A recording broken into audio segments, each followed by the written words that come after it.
Police நிலையத்தில் இளைஞர் சுட்டுக் கொல்லப்பட்ட சம்பவத்தில் தொடர்புடைய சப் இன்ஸ்பெக்டர் உள்ளிட்ட 6 பேர் ராமநாதபுரம் ஆயுதப்படைக்கு மாற்றப்பட்டுள்ளனர்.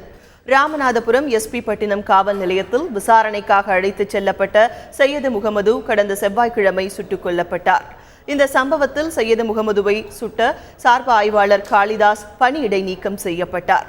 இந்த நிலையில் இச்சம்பவம் நடைபெற்ற போது பணியில் இருந்த சிறப்பு சப் இன்ஸ்பெக்டர் பரமசிவம், தலைமை காவலர் ஐயப்பன், தனபால், துரைக்கண்ணன் உள்ளிட்ட 6 பேர் ராமநாதபுரம் ஆயுதப்படைக்கு மாற்றப்பட்டுள்ளனர்.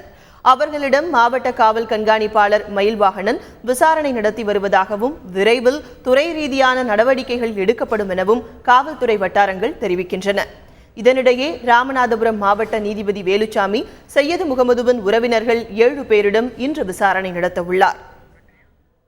இதனிடையே இந்த சம்பவம் தொடர்பாக முறையான நீதி விசாரணை நடத்த வேண்டும், அதில் தொடர்புடைய காவலர்கள் அனைவரும் பணி நீக்கம் செய்யப்பட வேண்டும் உள்ளிட்ட கோரிக்கைகளை வலியுறுத்தி ராமநாதபுரம் மாவட்டம் திருவாடானை அருகே உள்ள மங்களகுடியில் முழு கடையடைப்பு போராட்டம் நடைபெறுகிறது.